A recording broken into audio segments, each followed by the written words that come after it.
Hello and welcome to today's Facebook Live discussion, your questions and answers about the COVID vaccine for children and adults. I'm Sean Berry, Senior Associate Director for Media Relations at the American Hospital Association. Today we're going to have an update on the COVID vaccine and also a chance to answer some of your questions. This is a partnership between AdventHealth and the American Hospital Association. AdventHealth has nearly 60 hospital campuses in 9 states, and we're really excited to be working together. So let's go ahead and get started. We have 2 guests with us today. Our first guest is Dr. Vincent Chu. He is AdventHealth's Executive Director of Infection Prevention and an epidemiologist. Our other guest is Dr. Fatma Levent, Medical Director for Pediatric Infectious Diseases at AdventHealth for Children, which is a nationally recognized children's hospital and network of pediatric specialists. I want to start with you, Dr. Chu. As you know, we now have an updated booster targeted at the Omicron variant available for adults. So thinking about the adult population, who should get it and when? Well, thank you for having us here, Sean. Boosters are and remain an essential part of keeping us safe and protected against subsequent coronavirus infection. The good news about the new Omicron bivalent booster, the 2-strain booster, is that virtually anybody who has had a primary series or has been boosted against the coronavirus with the monovalent or the single-strain booster is eligible to receive the updated or the bivalent booster as long as it's been 2 months from the last dose. So if you've gotten your booster more than 2 months ago, or you even finished your primary series more than 2 months ago, you are eligible to receive this bivalent booster. And so for you, there's really no need to get the older single booster. You just really need to get that bivalent booster, and it's just a 1 dose, and so it's been available since Labor Day or so, and we certainly encourage you to get that. Thank you for that. And Dr. Levent, same question for you, but from the pediatric lens, when should children be getting vaccinated and what does up to date look like for that population? And thank you so much for having us here. So from the pediatric perspective, we also recommend the updated bivalent boosters over 12 years of age. And the younger ones are still having their primary series. 5 to 11 probably will be up next. And then the younger ones down to 6 months of age are also having their primary series. Got it. Thank you for that. And staying with you, we know that some parents, including parents that have gotten vaccinated themselves, have taken a bit of a wait and see approach with vaccinating their children. So wondering in your practice and conversations as a pediatrician, what questions you're hearing and how you're addressing some of those questions. Right, and actually, we have been seeing what you have told. Some people are just waiting and seeing how everybody else is doing. Is it safe? Is there anything that they need to be concerned? So a lot of parents who have vaccinated their children are comfortable with this plan, and they have done really well. So we haven't seen many big issues, especially with the younger ones.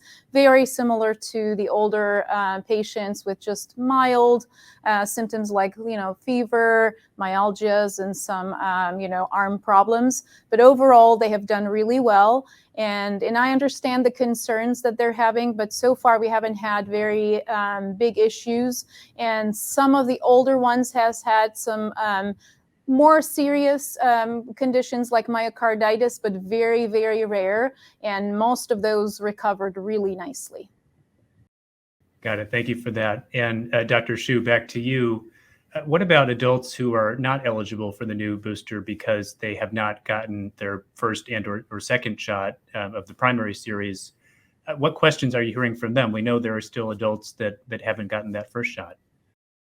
Yes, Sean, I really wish they would be asking more questions about that. We really want to make it paramount that, if you haven't gotten your primary series, you really should consider doing that, and we strongly encourage that. Yes, unfortunately, we don't have the bivalent available for primary series. It is not authorized by the FDA for that purpose. But there are still vaccines using the single strain, the monovalent vaccine, that we encourage the public to get if they haven't gotten it. You still have the 2 mRNA doses of either Moderna or Pfizer. There is the Johnson&Johnson vaccine, and most recently, there is the newer Novavax vaccine, which is a protein subunit. It's more of the traditional types of vaccine that you might have received or your child has received. So for anyone that's concerned about the newer technology with mRNA, you can certainly go to the Novavax as well. But the most important thing is that, yes, we encourage you to get your primary series. At this time, it is the single valent vaccine that's available. And never too late to get that first shot. It is never too late to get that. And then, and once you receive that primary series, wait for another couple of months and you'll be eligible to receive the bivalent boosters. One more question we had was, and this is for either of you, maybe starting with Dr. Shu, people that have had the coronavirus recently, how should that affect when they choose to get the booster shot if they were recently contracting of the virus? Yes, our understanding, if you've been infected, you should have immunity that lasts for a period of time. Generally, the CDC, and based on the data that we've seen, suggests that this immunity could last as long as 90 days or so. As far as the timing of getting a booster is concerned, the CDC suggests that really you can get it as soon as as soon as the infection has worn off, as soon as you recover from that. Typically, that's 7 or 10 days after you got infected. But again, you can expect some immunity to persist for some time. But again, don't wait too long. And again, we encourage, even if you've had a infection, you can still receive your bivalent booster.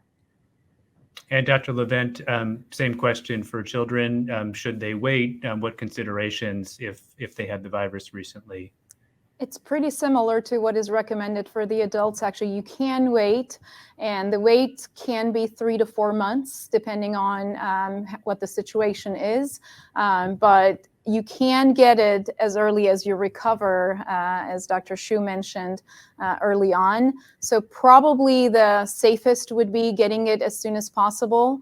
But you can wait a little bit longer, if you've had it recently.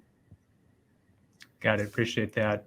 One other question we had, and we've heard concerns, and I know you have as well, about a drop-off in non-COVID vaccinations, and polio was one example. Maybe staying with you, Dr. Levent, why are these other vaccines important? Well, vaccines are very important in general, and we want to continue to vaccinate so that we don't see outbreaks like the polio or measles. We have seen a couple of measles cases all over the country, and mumps is also showing up. So if you don't keep vaccinating, the herd immunity drops and you don't have enough protection for the whole community. For example, polio, if you have one case, that means people are carrying it and spreading it, maybe like up to 200 people with one case maybe carrying that. So you don't want to be having an outbreak. That's why you need protection in the community. So we want to continue to vaccinate to keep that herd immunity. Got it. Absolutely. And Dr. Shu, similar question for you, I assume. Please. I completely agree with Dr. Levent. I mean, we're thinking about it in 2 buckets. I mean, number one, of course, is to prevent you from getting a disease. And polio can certainly cause lifelong paralysis. I mean, it is not something that you want to get. And so, vaccination is very important to keep you safe. But the other main issue, and this is why we vaccinate, and that's why we've been vaccinating for decades and centuries, is really you want to not just protect yourself, but doing so also helps you prevent spread to other people. And so we're talking about protection of the community. And so it is important. We also recognize that vaccination has been given for many years, and it's been proven to be safe and effective. So we want to continue this trajectory. And unfortunately, we are seeing, a few more vocal anti-vaccination movements. But again, we know that this is how we keep our populations and a community safe. Got it. Thank you for that. And one question that didn't come in on the chat, but that I know we've heard from folks recently is herd immunity. And I was thinking of this in the context of whether people should wait or not for the booster. I don't think people really have a sense, and maybe Dr. Shu, if you could take this, of have we achieved it? What is it? How would you address that question? Yeah, the concept of herd immunity is really that, when you get enough people in a population vaccinated, that population that's vaccinated acts as a buffer where you're not able to transmit it to other people that are susceptible. The actual target actually depends upon how good a vaccination is, how transmissible a disease is. So it varies depending upon it depends upon the disease, but generally you try to get as much of the population vaccinated as possible, 85%, 90, 95%. And again, the actual number may vary, but it's just trying to protect the community as much as possible so that those that are susceptible don't have to get the disease. And unfortunately, there are plenty of individuals out there, Dr. Levent, of course, knows that, where you've got very young kids who can't be vaccinated, or patients who have a lot of who are immunocompromised and are very susceptible to disease, and vaccination doesn't work for them. We've got to keep that population safe as possible. So that's why herd immunity is so important. Dr. Levent, maybe starting with you, any closing thoughts you'd want to share with our viewers? Sure. And to build up on that herd immunity, I feel like it is very important to consider the immunocompromised and the very young patients. And there are going to be some non-responders. We can give the vaccines and some people don't have enough protection. So I feel like it is very important to get the vaccine for yourself and for the community and for your families and friends. So I feel like I need to get it and not to get the infection and transmit it to somebody else. And one of the other things that I want to mention, other than protecting yourself, I feel like if you have the infection, you're very likely to have a milder infection if you catch the virus itself. So other than protecting, other people and yourself, but also you will have a milder illness as well. And then the vaccines help us to get ahead of not having to play catch up with future variants. Is that right? Exactly. That's very important too. And with COVID, we're also seeing some, long COVID, and in kids, we are seeing multi-system inflammatory syndrome in children. And it is shown that if you have the vaccination, you're less likely to have those problems. Dr. Shu, any closing thoughts from you? I know we're very tired. I know we've gone through 3 years of COVID, and I know we want to move on with our lives. I think the best way that we can achieve normality is to continue to follow the recommendations for vaccination. It's not a difficult thing to do. Right now, get your booster dose. I know, again, we want to move forward with our lives, but if we get our booster doses moving forward, we can do that part to protect ourselves as well as to protect our community. So want to encourage that. Thank you. Well, thank you both, and thank you to AdventHealth, and appreciate everyone for tuning in today. Certainly, if you have questions, please contact your local health provider, whether that's AdventHealth or wherever you live. The American Hospital Association is also a resource. The CDC is a resource, and your county public health department is a resource. So we really appreciate your time today. Thank you for joining, and stay healthy.